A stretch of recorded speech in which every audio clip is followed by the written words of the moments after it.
If you're going to build anything great in your life, it's going to be through force. It's going to be through complete, rigid dedication and discipline to move forward. And when the people come and they get in your ear and they say, take it easy, you're working too hard, you gotta learn to go with the flow, just know that if you listen to those people, you will be exactly like those people. Do you think Kobe Bryant went with the flow? Do you think Tom Brady went with the flow?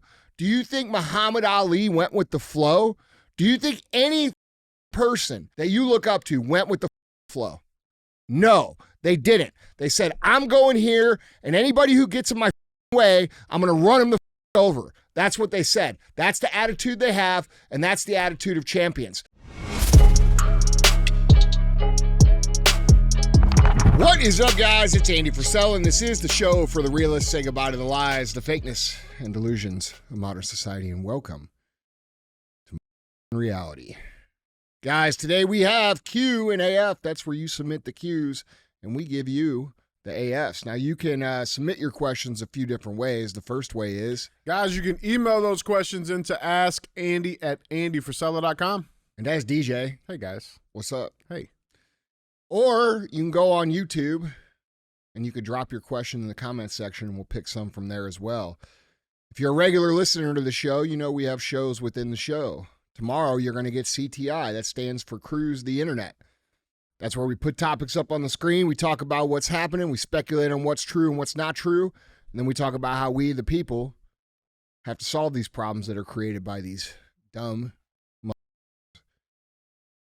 That's right, huh? Yeah, that's spot on. Yeah. That's it. And then we got some other shows, too. We got Real Talk. Those usually come out on Saturdays, sometimes in the middle of the week, however we're feeling it. Then we have 75 Hard Verses. 75 Hard Verses, where someone who's completed the 75 Hard program, which is the initial phase of the Live Hard program, comes on the show, talks about how their life was a shit dumpster before and how they shit dumpstered it. And how you can, too. That's episode 208. You get the program for free. There's also a book on my website, andyfrisella.com, called The Book on Mental Toughness. And you can get the entire Live Hard program in that book, plus 10 chapters on mental toughness, why it's important, how you can use it to build the life that you're looking for. It also has some case studies of some very famous people that you will recognize that talk about how they use mental toughness to create their legacy as well. So, like I said, you don't have to buy the book, but you can get the program for free on episode 208. And then the last thing is we have this thing we call the fee. The fee is very simple. It means share the show. We don't run ads on the show. I'm probably the only show on the whole fucking internet that finances itself without ads. And you're probably asking, well, why would you do that? We have a top-ranked show in the world, and we can make a lot of money running ads. Well, here's the deal, guys. I don't like being told what to say or do. And I want to keep this show as real as I can. So I don't take that money. And I ask in exchange just very simply that you support what we got going on. You know, if you got to buy some nutritional supplements, buy some First Form, hit that First Form energy drink, and share the show. Okay? We're always battling censorship. We're battling shadow bans and all kinds of ridiculous stuff on the internet. And if you guys think the message is valuable, if it makes you think, if it makes you laugh, it gives you a new perspective, if it teaches you something, we need you to share the show for it to get out. So don't be a hoe. Share the show. All right. What's up, dude? What's going on, man? Nothing. Yeah. Yeah. Did you? I got the pool. I got the water out. Yeah. That's what I was going to ask you. Yeah, I got the water out, and now, were you able to save the water? No. I didn't think so. No. I didn't think so. Just pumped it down the hill to the common ground and shit. You know, and yeah. So pool's empty. Yeah. Got to move it, and then. You're going to level it out? I'm not going to level it out. Dan's going to do it. Dan's going to do it. Okay. He's going to level it out, and hopefully we'll be good, man. Yeah. You know? Now I just got to learn how to swim. Just playing. Now that's a lie. I seen you swim. DJ's a pretty good swimmer. I'm a pretty good swimmer. Yeah. That's how I got here. You know, I was the fastest one. How the fuck is that possible? What's that? Hey, you were the fucking fastest one. I'm just saying. You must be competing against some special ones. Yeah. All right. Okay. All right. I like it. Yeah. No, I like it. That's right. I like it. That's right. Hey, You know, I won one race. You did. Yeah, I'll count that one. Yep. Anything new with you, man? I don't think so. Yeah. Just playing with the ducks. Mm-hmm. Dude, they're getting big, man. Dude, I didn't know. I didn't think ducks grew that fast. I didn't know they grow that fast either, bro. They're like those little. You ever seen those things that are like capsules? When you're a kid, you drop them in the water, and like an hour later, you come back and they're fucking like this big. Mm-mm. They're like, I don't know. Old people used to have them. They're like sponge toys. I don't know if they still make them, but it's like a little capsule. You throw it in the water, and then it turns into like a fucking gorilla or something, right? Oh, yeah. So what? Dude, what's wrong with you? So anyway, sometimes it's a dragon or some shit too. All right. Okay. Yeah. Diverse. Yeah. Right. Well, yes. Sometimes it's a giraffe. You know. Oh. So anyway, yeah, those things. Let me see. What is that? A rooster? An elephant? Oh yeah. I know those things. Yeah. So that's what the ducks are like, man. Like you put a little water in their cage. Yeah. They get in the water. You come back the next day, bro. They're fucking twice as big. They're growing really, really. I've never seen anything like it. No, I didn't know they grow that fast. That's like I'm gonna take some of their blood out and put it in me, so I can get huge too. Oh. Yeah. All right. You know that's what they say about semen. What do they say about? Well, semen? it grows a whole fucking baby in 9 months, bro. Think how big you would get if you drank it.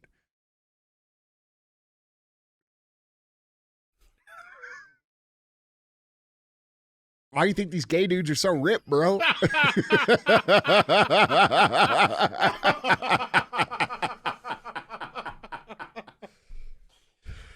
It's true. That might be true. That might be true. Dude, shit, man. Why are gay dudes so jacked? I'm telling you, it's the fucking growth factors in the fucking jizz.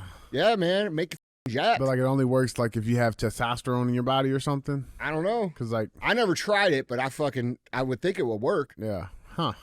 Interesting. Might be a new business there. We're gonna have a bunch of dudes out there drinking. Bro, you seen them dudes on the internet that are fucking drinking their own piss and injecting their own piss? Nope, not on my news feed. There's like these health dudes out here who are talking about how they inject their own piss and drink their own piss. You can't inject your piss, bro. Bro, I swear. Like I saw it. You're talking IV in the fucking veins. I don't know, bro. I fucking heard it and I just turned the shit off because I don't give a fuck what it does. I don't care if it makes me live for ever. I ain't drinking my own piss. And if I have being like the world collapses and all I got to do is drink my own piss to live, peace. It ain't happening, bro. And these dudes out here trying to be health nuts, talking about like, come on, man. That's the new health fad? Yeah, dude, I guess so. Fuck. I feel like they're punking a lot of people, bro. Yeah, a lot of that shit's like, you know, they got fucking these old dudes out there peeing in a cup, fucking, I don't know what they do, bro. Nasty though. I'm okay. I'm all right. Yeah. Me too. I'm all right. Now, I mean, in like a survival situation. I don't care, bro. I've lived a good life. Like Bear Grylls, he drank his piss. Did he? Yeah, he drank his piss. Really? Mm-hmm. I'd just get eaten by the bear, bro. Yeah. I mean, they listen. You if I got stranded like that, and I would just run up to the bear and start fighting it. Yeah. I mean, I know it would kill me, but like, that's some badass shit. They'd be like, "Oh yeah, bro, he fought a bear and fucking ate him." Yeah, like, I'll do that. Yeah, huh? They probably just drink my piss. They probably like me, dude. All animals like me, dude. Animals do like you. I got a gift with them. Yeah, I'm like the animal whisperer. Mm-hmm. Doesn't matter which one they are. This is true. I've seen it in action. I know. I've seen it in action. Yeah. Yeah. Anyway, what's going on? Yeah, let's make some people better. Yeah, we got Q&AF today. Q&AF, and we're not going to recommend that you drink your piss. Yeah, don't drink your piss. Yeah. So unless you have to, I mean, like, that's it, man. Like, you know, I could see a survival situation. I'd do it. How much would it cost for you to eat a piece of your own poop? Oh, it would cost. I mean, that would cost. And How like, much? what type of poop? Are we saying like my normals? No, like a nugget. I'm saying like just a little nugget. Yeah. I mean, I'm gonna need something. I'm gonna need some coins. What is it? Oh, it's it's a like, number. It's like I'm gonna need at least you gotta give me like at least 10 million, bro. 10 million? 10 million. That's a big number, man. 10 million. Like, I mean, I think that's reasonable. 10 million to eat a piece of your shit. Your own shit? My own shit. Like 3 inches, not even a big one. Okay, now you're increasing it. No, like you this. said a little nugget. Like this. Like you're 6 inches. Like that size. What would it take? I'd say for every inch, it'd be another 10. 10 million? So that's 30 million? $30 million, bro. Bro, I'd eat a 3-inch piece of poop for 30 million. That's what I'm saying. No question. Yeah, I'll do it. I know how hard it is to make that shit. With the poop? No, the fucking 30 million. Yeah. Sometimes the poop too. Well, anyway, you get to wash it down. Yeah, right? hey, this is we're getting right into the personal development. Yeah, this is it. We're the only show that goes from capitalism. Yes, from eating your own poop to talking about how to be better. Yeah, that's it, man. Yeah. Well, let's do it. So we're gonna make you so wealthy that you don't have to eat your own poop. That's a tagline right there. I see what you did there. Yeah, I like it. Well, guys, Andy, let's get into it. Guys, Andy, question number 1.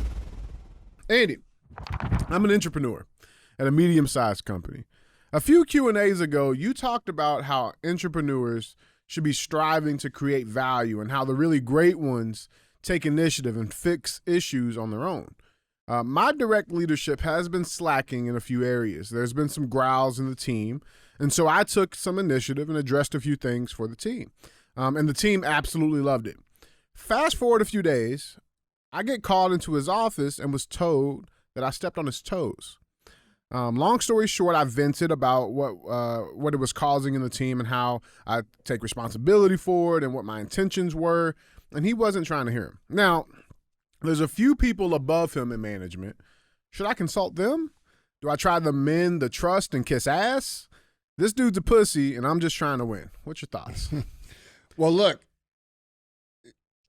this is a legitimate question because when you are trying to make a difference in the company and you take initiative, especially with leadership, and you have someone that you report to, if they're not a strong leader, if they're not a very confident, capable, strong leader, there will probably be some defensiveness from that person because what they'll see it as is this person's trying, exactly like you said, step on my toes, steal my thunder, undermine my authority, when in reality, you're just trying to do your job so that we can win. So we don't get fired.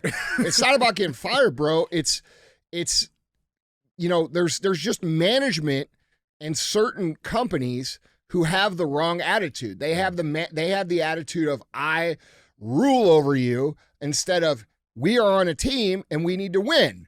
And a good manager, someone who is competent and capable and understands that this doesn't take away from them when they win, they're going to celebrate initiative. They're going to be happy for initiative. Even if it's wrong, they're going to say, dude, I appreciate that you took initiative, but next time let's do it like this. Right. Because they understand that doesn't make them look bad. It makes them look good when they win. Yep. All right. So you might have an issue here with someone, you know, who is insecure because they know they're slacking and they don't necessarily want to own up to that. So they take it defensively and they believe that you are trying to undermine them. And in that case, there's a couple different options. One, you can have a more conversation with him. And that's not kissing ass. That's, hey, bro, listen, you pay me to help you win. Okay, that's what I do here. I'm trying to help you win. You ask me to help you win. You're paying me to help you win. I want you to win. That's all I'm trying to do. And that sort of conversation where you kind of stand up for yourself can go a long way with people like that. I'm not trying to undermine you, dude. I'm trying to help the team. And I know you're busy. I know you're trying to do your thing. You know, don't call him out on his slacking. You know what I'm saying? Mm-hmm. But say, hey, I know you're busy with other things. I know you got this going on. Let me fucking step in and do this.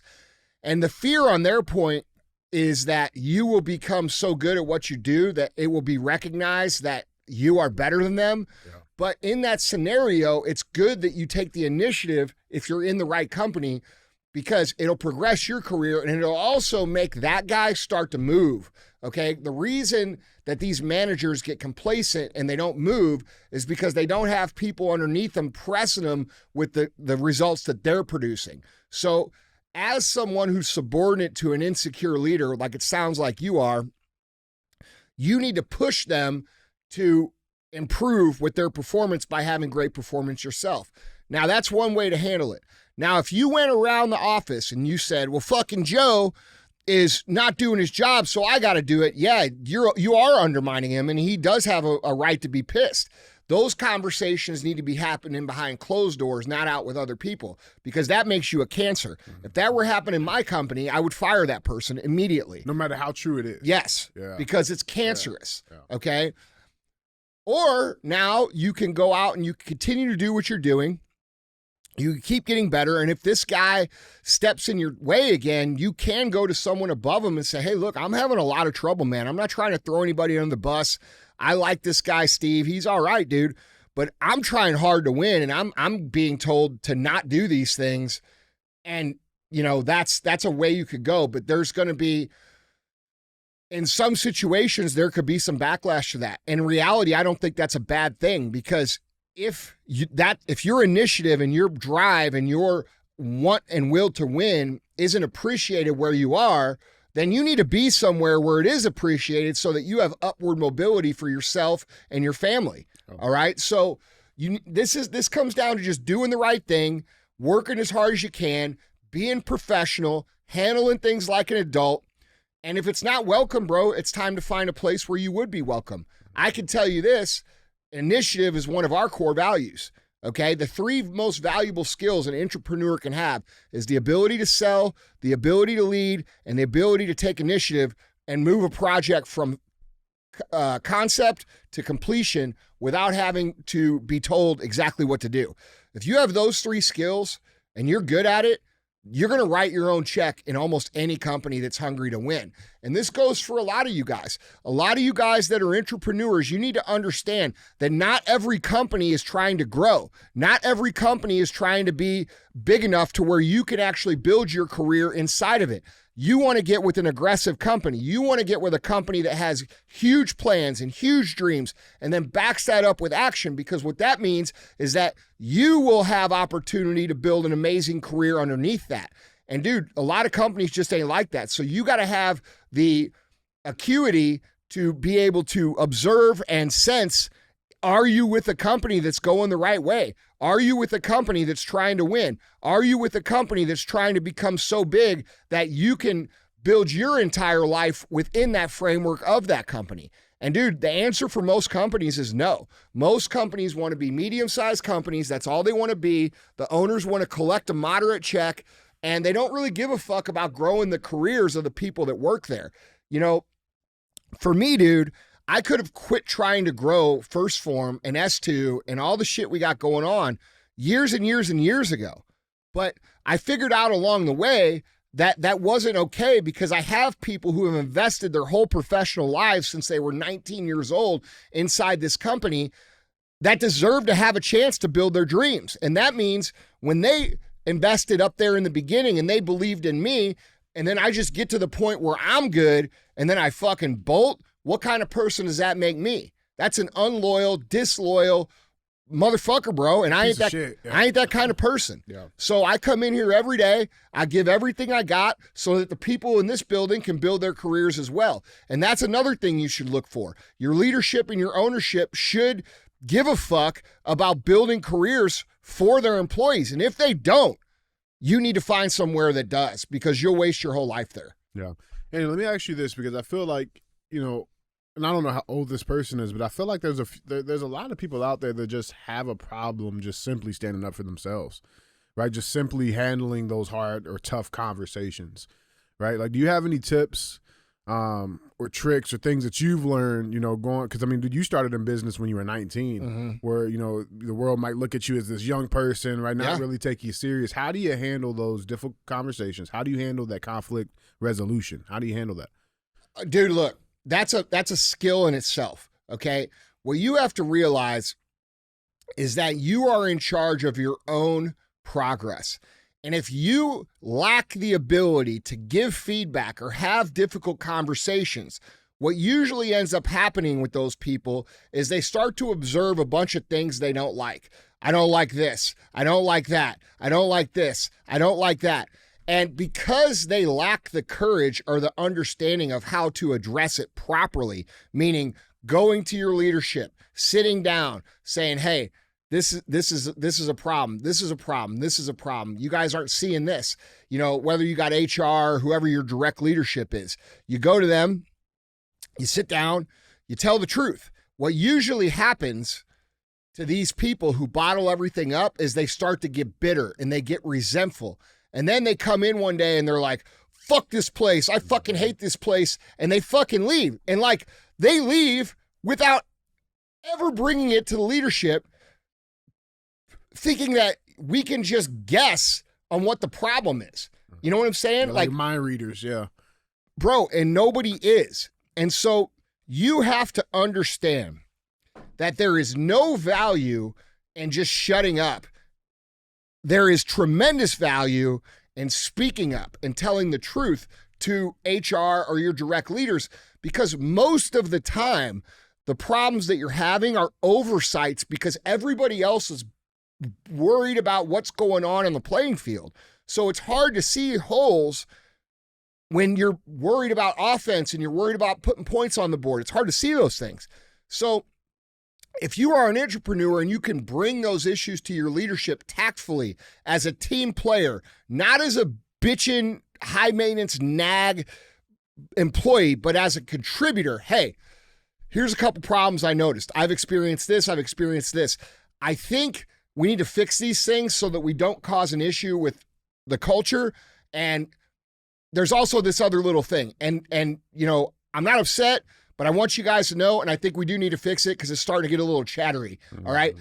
That kind of feedback is fucking immensely valuable because most of the people that are running things, they just can't see that shit. Yeah. You know what I'm saying? It's like I'm the general, right? And we're in battle.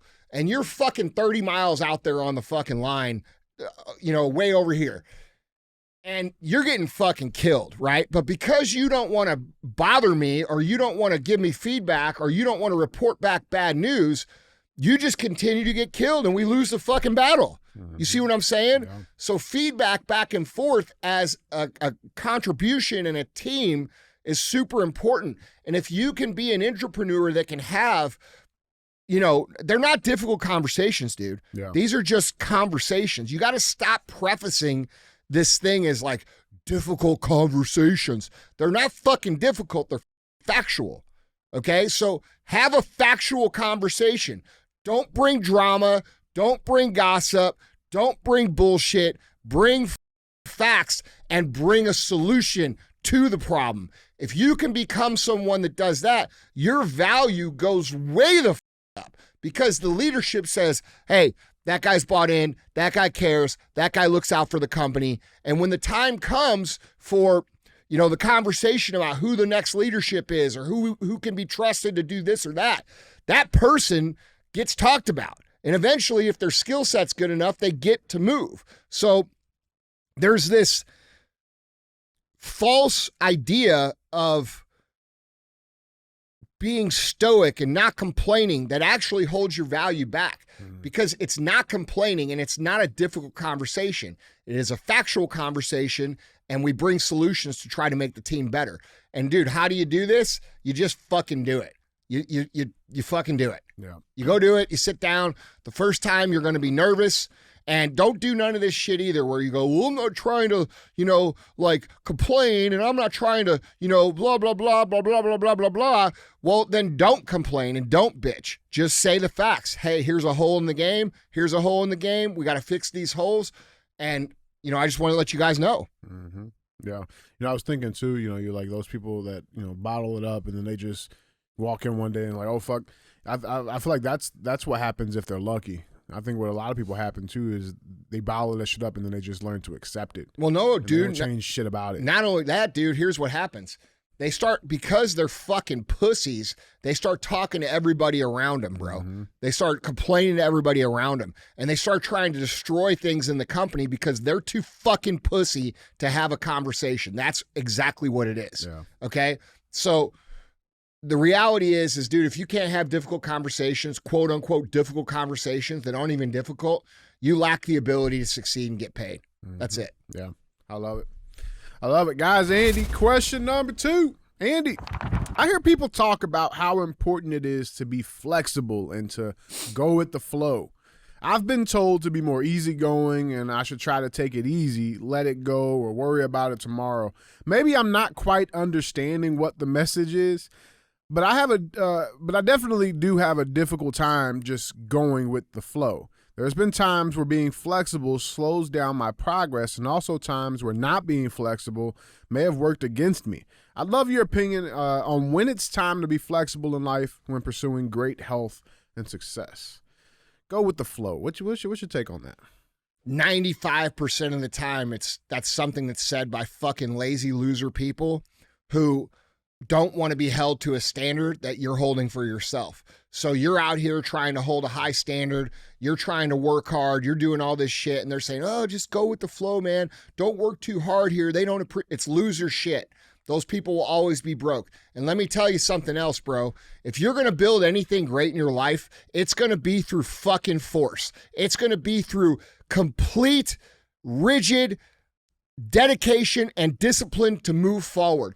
And when the people come and they get in your ear and they say, take it easy, you're working too hard, you gotta learn to go with the flow, just know that if you listen to those people, you will be exactly like those people. Do you think fucking Kobe Bryant went with the flow? Do you think Tom Brady went with the flow? Do you think Muhammad Ali went with the flow? Do you think any fucking person, Elon Musk, any person that you look up to went with the fucking flow? No, they didn't. They said, I'm going here, and anybody who gets in my way, I'm going to run them the fuck over. That's what they said. That's the attitude they have, and that's the attitude of champions. So that's how I look at those kind of statements. Go with the flow. Take it easy. Now, are there times where you're wrong and you do need to go with the other? Yes, 100%. But you have to have the ability to audit yourself and remove your ego. You need to be able to discern between, am I stuck to this idea because it's my idea, or am I wrong and these guys have the best idea? You see what I'm saying? Yeah. And if you can't evaluate that by removing your ego and you lack the ability to lead, you lack the ability to progress. But 90% of the time, these people who say this shit are completely weak. They're super lazy. They're never going to amount to shit, and they're going to f your life up if they get in your ear. So I would ignore them. I would look at them and I would say, what do they look like? What kind of money do they make? What kind of house do they live in? What kind of car do they have? What kind of life do they live? And I'd say, do I want that? And then if they tell me to go with the flow and I don't, I'd be like, fuck, I ain't going with your flow. Yeah, right. What's their flow look like? Yeah, right. It looks like shit 95% of the time. Yeah. All right. So are there times when you got to give a little bit? Yeah. Are there times when you got to concede that maybe you didn't have the best idea, but somebody else did? Yes. That's called being a smart guy. Don't you want to win? You said, go with the flow held my progress back. Why would you let anything hold your progress back? If you know you're not supposed to go with the flow, don't go with the flow. It's that simple, dude. Yeah, become the flow. Shit. Well, dude, that's the thing. Your job is to be able to walk in the room and influence the room because you have a consistent track record of willing things and forcing things into reality. And when you've done that for a number of years, you won't have to convince anybody anymore because they will look at you and they will say, DJ gets it, bro. I think we need to listen to what he's saying. You see what I'm saying? Yeah. But most of that shit's loser shit. I wouldn't listen to anybody about anything that you don't want their life. For real. Yeah, that's real shit. That's real shit. Well, guys, Andy, our third and final question. Andy, the question number 3.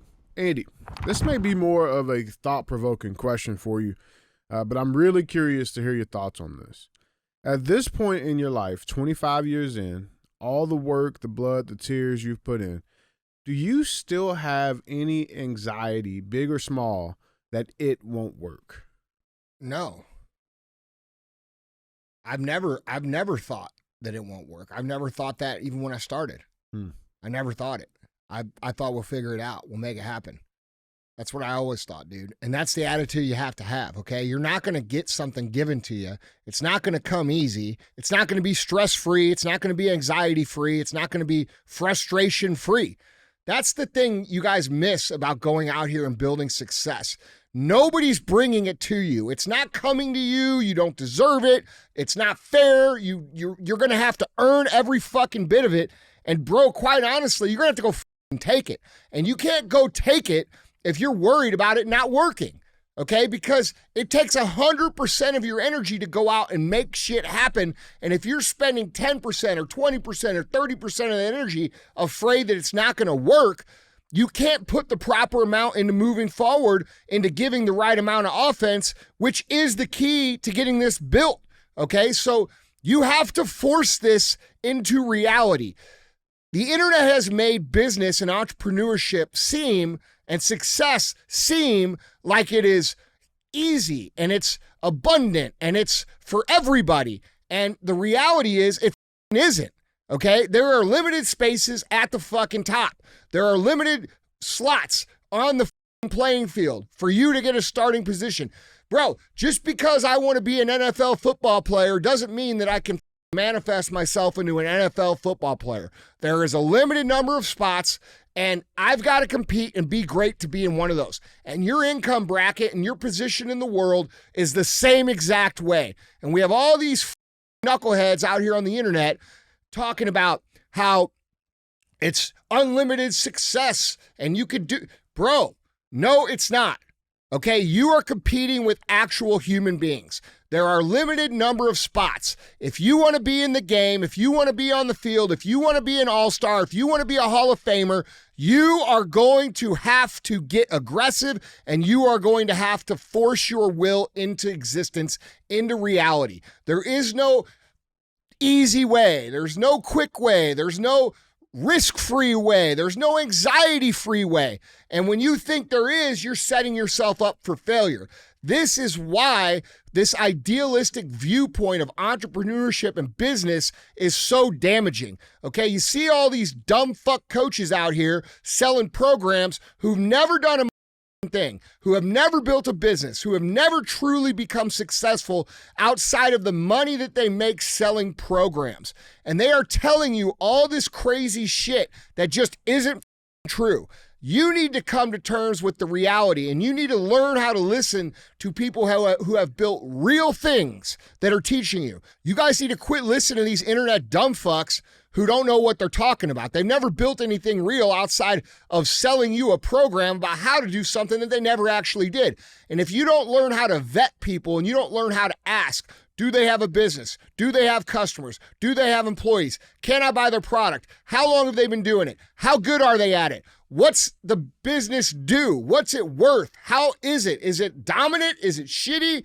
Can I even see it? Or it was one of these magical things that doesn't exist. Oh, I made $100 million back in the day. No, you fucking didn't. You didn't. Let's see it. Let's see your career, right? Okay. And then on top of it, I don't get anxiety because I have a very comprehensive understanding of what the equation of success is. It is inputs and it is outputs. It is math. It is 2 + 2 equals motherfucking 4. And that is as simple as it gets. Okay, so when you understand how it works and you remove this idea that it's not competition and, you're going to eventually make it just because you want to.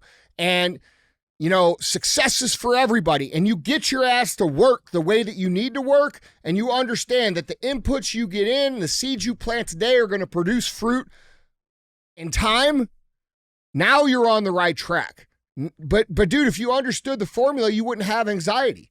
I just understand it better than you because I've been down it. And a lot of people don't. A lot of people listen to all this idealistic shit on the internet and they get the wrong idea. And then when they get the wrong idea, they go execute on the wrong idea. And then when they execute on the wrong idea, they don't get any results. And you know what they end up doing? They end up saying, it's me. I don't have what it takes. No, it's not that you don't have what it takes. It's that you're following a bad plan that's told to you by someone who doesn't know what the fuck they're talking about. And then you believe that it's you because, apparently everybody else is winning with this when it isn't even true in the first place. You guys got to stop believing the shit on the internet, this bullshit. This is why I've started to flex my actual companies a little bit because y'all need to know what real motherfuckers look like versus the internet. It's a big difference. But at the end of the day, here it is. It's real competition. you better go hard or you're not going to get on the fucking team. You're certainly not going to be an all-star and you're not going to be a Hall of Famer. And you know what a Hall of Famer is? That's someone who makes millions and millions and millions of dollars, which is, I assume, is what the you want. If you don't want that, maybe you could be an all-star, but that person's still pretty fucking good. And if you just want to be on the team, bro, you're not going to do very well. You got to be great, and you got to understand that you're in competition, and you got to understand that what you put in today will produce results tomorrow, 90, 120, 6 months, a year from now, which will be reflective and in proportion to the effort that you put in day by day by day by day by day. So whatever seeds you're planting today, whatever seeds you're planting tomorrow, whatever seeds you're planting the next day, those will bear fruit out and over the course of time in proportion to how much you do now. And that is it, dude. There's no other magic to this. There's no secret formula. There's no hack. You can't speed it up. It just is. It's what it is. It is like gravity is. That's what, like the sun is. Okay? It just is. And then lastly, you know why I don't have anxiety? Because what the else am I going to do? I don't even have a college education, bro. What am I going to go dig ditches? I'm not digging ditches. I'm going to make this fucking work. So if you take away the options of failure and you take away the options of it not working out, you have to be all in because it's the only option. And dude, when you start a business, when I started my business, it was the only option. If I didn't do it, I would be working construction, bro. And no offense to construction workers. I respect the fuck out of them. But, bro, I didn't want to do that hard-ass work my whole life. Yeah. I know what my family's from construction, bro. I know what 40 years of construction does to someone. It's hard on them, bro. Yeah. And I respect the fuck out of it. Those are real men. But, dude, I'm be real. I'm too soft to do it. I didn't want to do it my whole life. So, to me, I didn't have a option. My option was go fucking make it work or do something that was unacceptable for me to do. And that was it. And dude, as you get down the path, as you become more successful and you do have options, you have to figure out ways to make it feel like and seem like you don't have any more options, which continues you down the path. So like, bro, I don't deal with anxiety in that regard. The only anxiety that I deal with is when I'm not executing at that pace and I'm not going hard and my body's telling me, man, you should be doing this, because that's what anxiety really is. Anxiety is an indicator, a physical manifestation of an indicator that you need to do something that you aren't doing. And because I am one of those people who is built for the game, I am built for the fight. Anytime I try to go on vacation, anytime I try to take it easy, anytime I try to go find balance, I am miserable. And dude, that might not sound okay to you, but there are people that are different. Not everybody's out here trying to go on picnics and have lemon. I don't give a fuck about that. I want to fight. I want to win. I want to kick ass. That's who I am. And if I'm not doing that, I feel like shit. Okay? So I go do it. And I think you'll feel the same, because we as human beings need a purpose. We need a mission. And all these motherfuckers out here who are complaining about their mental health, their biggest problem is they don't have a big enough mission. They're not committed to something. They're searching for the meaning of life instead of creating the meaning for their own life. Okay? So no, I don't get the anxiety you're describing. I get it for other reasons. I get it because I'm not going hard enough, or I'm trying to take a break, or I'm trying to put myself in a box that all these other fucking people on the internet do. When we're bombarded by, you know, self-care and victimhood culture and all this shit, it creeps into us. And we start thinking like, damn, dude, you know, maybe there's something wrong with me for going hard. Maybe there's something wrong with me for wanting more. But dude, I'm going to tell you right now, that's bullshit, because the world needs it. The world needs people to go out there, build companies, provide careers, create success, sponsor little league teams, take care of the community, inspire other people with the lives that they live, and create a ripple effect that other people want to follow. And without those people, our culture is dead. We need people who are straight up motherfucking killers, going out and building amazing shit so that your neighbors and their kids and your kids and everybody sees it and they say, damn, dude, that's possible. I can do that. He did it. I know that guy. He's just a normal guy. Puts his pants on the same way I do. And look what he did. The world needs that shit more than it's ever needed it. So, dude, go hard. Stop listening to these people who cry and complain and bitch about everything in their lives and realize that the happiest you're going to be in your entire life is when you look back on it and you say, God damn, dude, I fucking did some real shit. I helped some real people. I inspired people. I built shit that mattered. I provided this and this and this for my community. Those are the things that are going to make you proud. And you're not going to die with a bunch of regret like 99% of people. I love it, man. I love it. Well, guys, Andy, that was 3. Yep.